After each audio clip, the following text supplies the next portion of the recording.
Okay, so we're recording this so that we can post it to YouTube. And I'm excited to introduce and welcome AnaYelsi again for the second week. Last week, she introduced us to her framework, the Interlocking Justice Practices, and shared the background, some of her inspiration in creating this framework that she calls her labor of love, and told us about the different tenets, and she's going to dive deeper into that today. But I wanted to introduce her because I see several people on watching that maybe didn't catch us in live moment last week. So hello to everybody watching. We're so grateful that you have taken the time out of your day. But AnaYelsi is a teacher, a speaker, a preacher, an educator. She's a coach, a consultant. She does art. She's a writer. And you can check everything out on her website, which I'm going to link to as well in just a minute.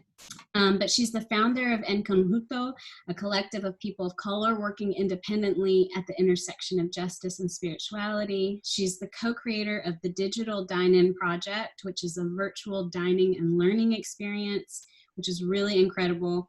She partners as a co-coordinator with the Liberation School South.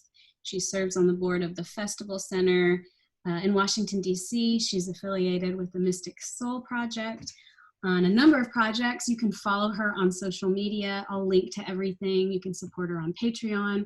But basically, she has a lot of experience here, and we're really lucky to get to learn from her. So I'm going to go ahead and mute myself and turn it over to you so that you can share with us today. Thank you. Hello again, everyone. I apologize if you hear some noises that sound like they're coming from heavens above. I live in a basement apartment right now. I decided to move furniture or something because they have a wonderful sense of timing. So enjoy the background noise. It's really great to join you all for a second week to discuss interlocking justice. So last week, we discussed sort of this question of why interlocking justice. We talked about the replication of toxicity, of trauma, of woundedness, even in the spaces where we are pursuing healing and justice, and how that is what interlocking justice is responding to. And so I just wanted to name that I recognize that much of what I was talking about last week and what I'm going to be talking about over the next 3 weeks is very challenging stuff, that what I'm suggesting we work towards is incredibly challenging, and that it challenges the prevailing models of how we define success in terms of pursuing justice and healing, how we define good work, timely work. And so I want to acknowledge that. I realize incorporating anything new into the way we do work is intimidating, that it's hard. It's hard enough to attempt an intersectional approach, to an emergent approach, a healing justice philosophy, incorporating a healing justice philosophy into our work. All of that on their own is difficult stuff. Each of them demands their own capacity. It demands a lot of those participating, and I want to recognize that as well. And it demands a lot of us as individuals. And I also recognize that I'm asking people to brave going even further in the way they. Sorry to interrupt. Oh, it sure. did stop. I just wanted to let you know. So we'll keep going, and I'll let people in the webinar as they sign in. Sounds good. So just look at me. Hi. It's a conversation. That's okay. So I recognize that I'm asking folks to go to be even braver than those frameworks ask them to be, because I'm asking you to take all of them together and to go even further. So, and I see Fran saying, "Oh, there are technical difficulties." So hopefully folks will join us in the Zoom. I can wait a minute as folks join us. You want me to? Yeah, let's wait a couple minutes and see if anyone signs in. And let's see, I'll just go back to gallery view so it can be a little bit less awkward. But yeah, luckily we're recording this and we'll put it on YouTube just like usual, and we'll see if people are able to get on with that link that I gave them. But yeah, let's see. Telling them I've paused and I'm waiting for you. Yeah. Okay, let me look and see.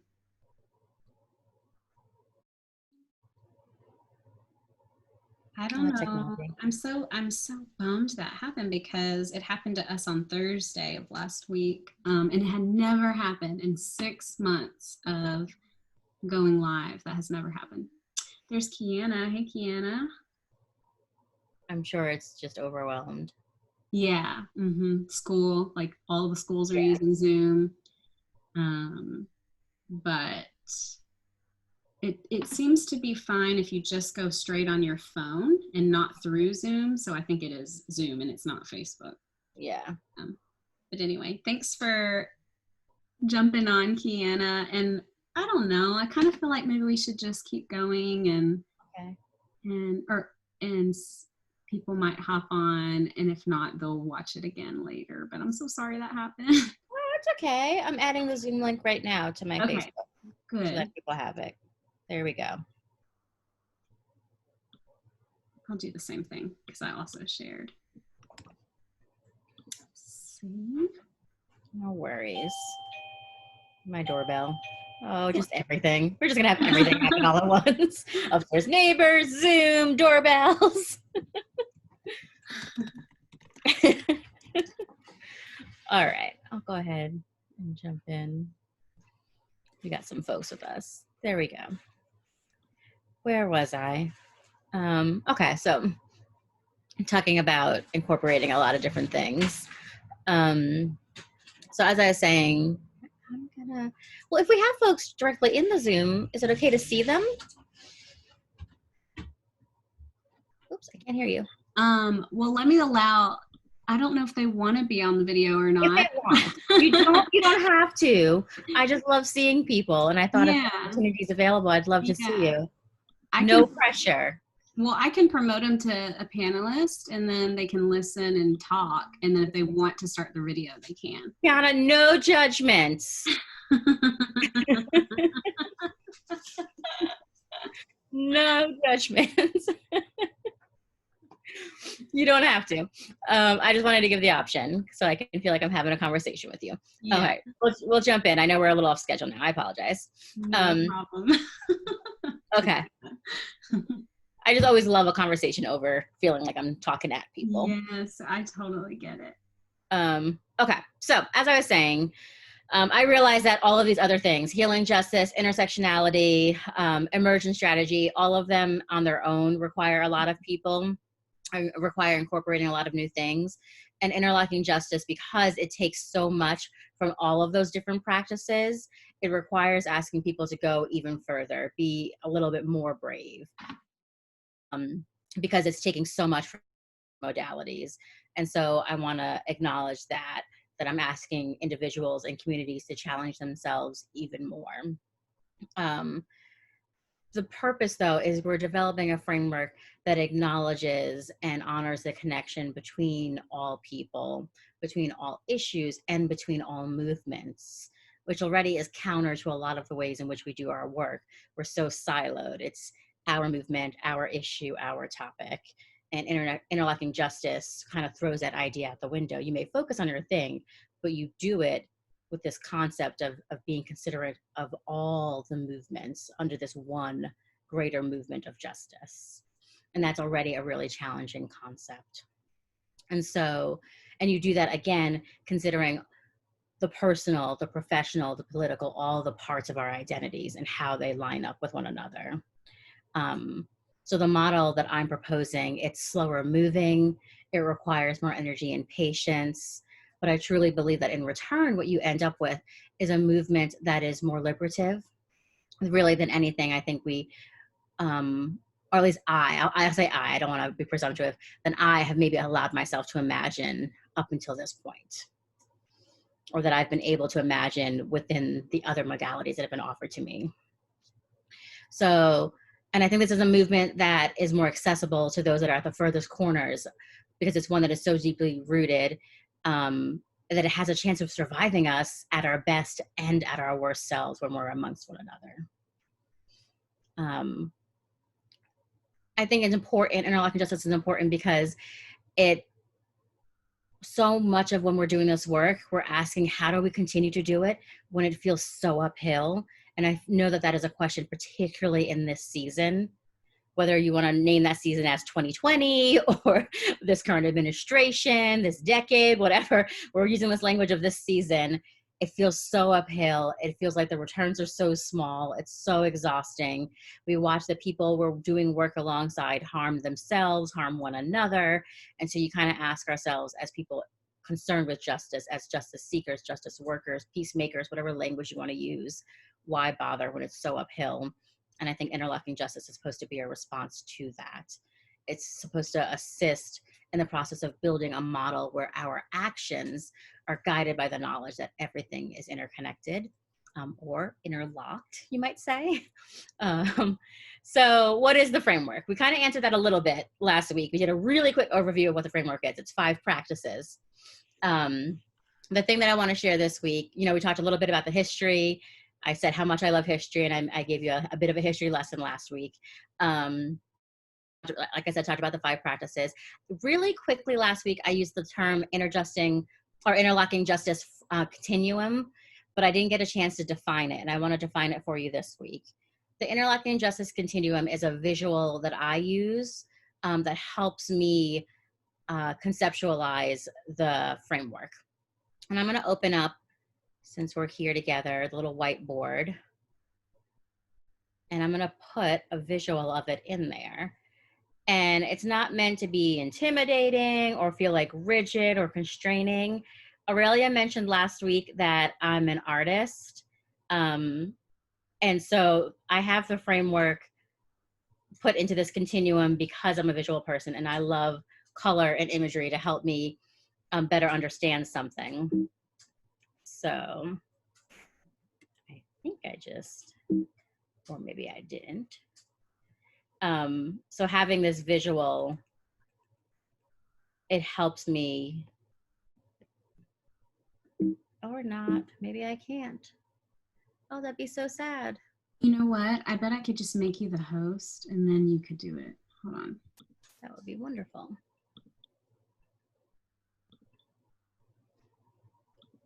Okay, I'm changing to you, so tell me if that works. Let's see.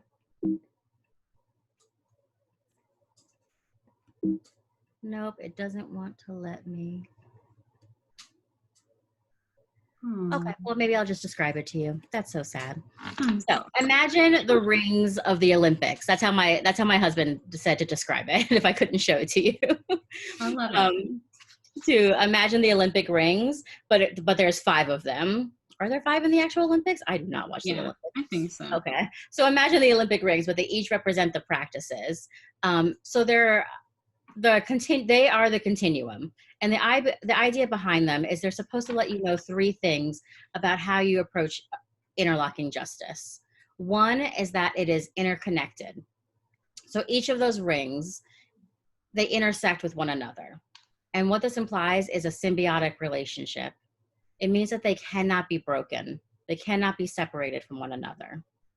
So the continuum is interconnected. The other thing that it implies is that they're simultaneous. So there's no clear starting point when you look at these 5 rings that are interconnected.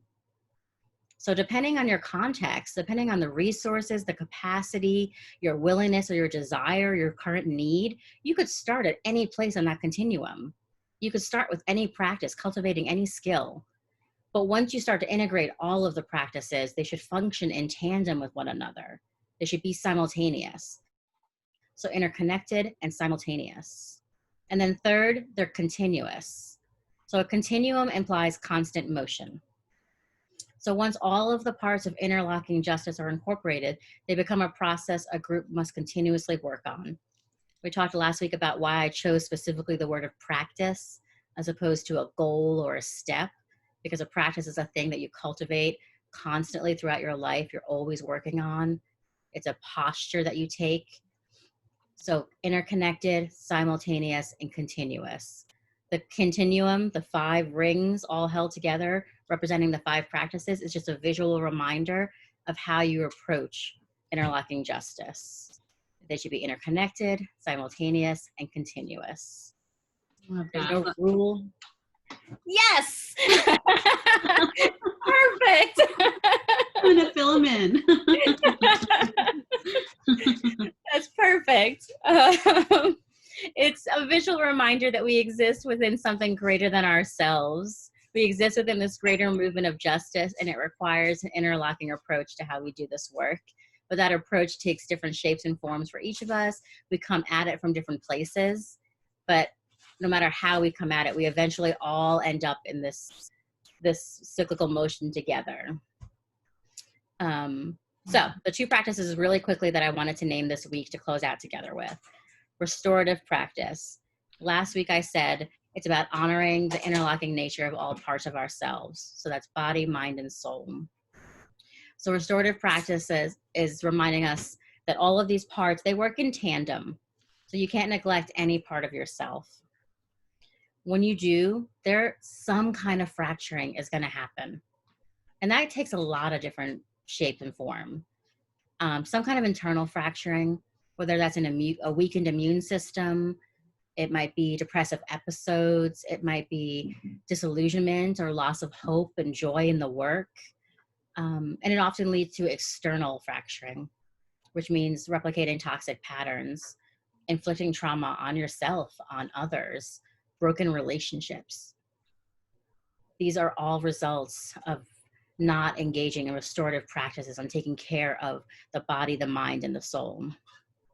So how we attend to all parts of ourselves requires looking at how we understand self and community care. It's a really important part of how we approach this work. And unfortunately, it's probably one of, if not the most neglected parts of justice work. It's the thing we put to the wayside and say, like, if we have time, we'll concern ourselves with how we are cared for, as opposed to making it central to how we do the work. This is an area where adopting the principles of healing justice is really vital. I said I don't want to do away with those models. They're crucial. They all have so much importance. Healing justice is crucial practice. We have so much to learn from it. So much to learn about self-care and community care. And I keep saying and, it's not either or. Self-care and community care. About access to resources and about recognizing that things are not necessarily one size fits all. So what makes sense for someone who's younger versus someone who's older, someone who's, say for a US context, a US citizen versus an immigrant are not going to be the same. Someone who's in good physical health versus someone who has an illness, someone who practices something, someone who's working within a religious framework and follows a deity or deities and someone who doesn't, that affects their understanding of self and community care. Their understanding of whether or not something is seen as a luxury, even if that something is going and getting medical care, getting a mani-pedi. These are all informed by those identities and those experiences. And that has to be a part of how we understand self and community care. We have to expand our understanding of that language. It's not just things like mani and pedi, though that may be a part of it.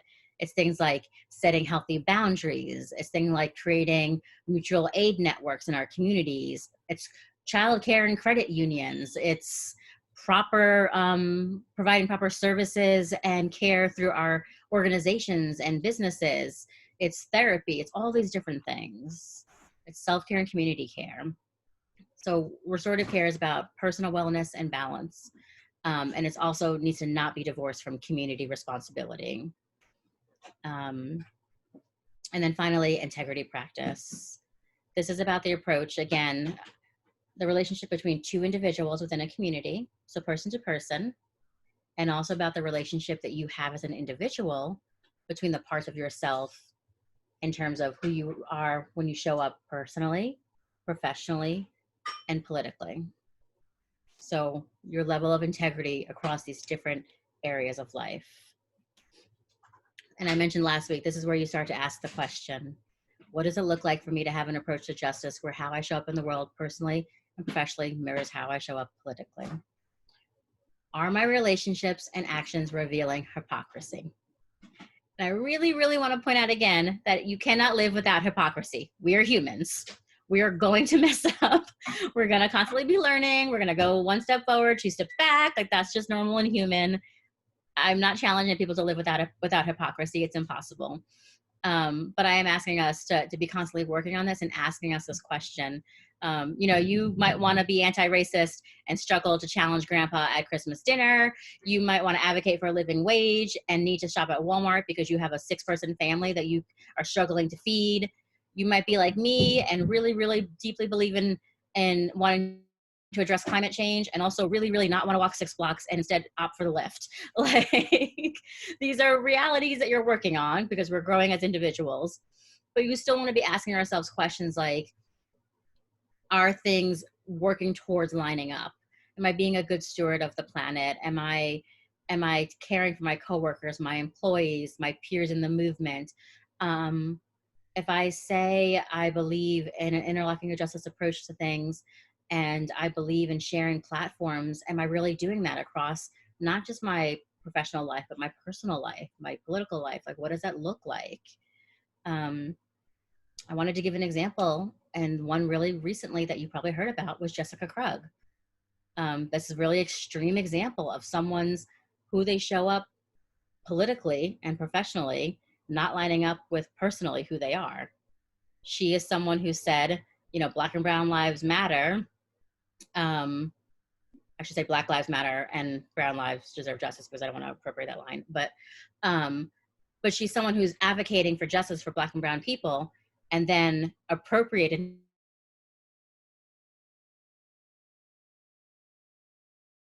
so not even just like took the mic, but literally assumed the identity of an Afro-Latinx woman. So that's an extreme example of someone not lining up these ideals they claim to have. But we do this. We sometimes take the star role instead of just being the bullhorn and amplifying someone else's voice. We don't hand over the mic or the book deal or the stage, the platform, whatever it may be. These are different ways in which we can learn to have these things line up. An interlocking approach is where you connect all of these things. It's where you start to make sure that people can say, you're not just the person who's safe on Twitter or from the pulpit or from the stage. So you're the person who's safe in real life interactions. You're safe behind closed doors. So my challenge for this week is to start asking, just on a personal level, forget systems and networks and organizations. On a personal level, how are things lining up in terms of self and community care for you?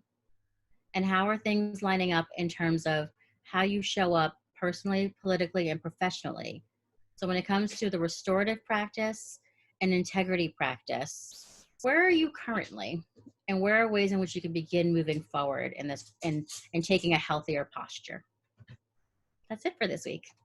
Thank you so much. It's a good word. It's not easy. It's uncomfortable, but it feels sustainable to engage it this way. It does, you know what I'm saying? Like, it feels like it's always going to be hard. The work is always going to be hard, but the way that you line it out this way and communicate it through your interlocking justice practices, it just feels like, okay, yes, it's hard, but I can do this. And yeah, Fran just said so helpful and hopeful. Sorry she couldn't get on video doing virtually kids school and stuff. So obviously, but yeah, it's just hopeful to me too, even as it's very challenging and it's so hard to turn inward like that. But I like that it's saying turn inward, challenge yourself, and take care of yourself. Yeah. It's not either or, it's all of it. So here's my little, here it is. I'll fill out the rest next time, and I do the notes there. I love it. Yeah, so I'm sorry the whiteboard didn't work, but I don't know how to work Zoom. You're shot in the dark. So. Yeah.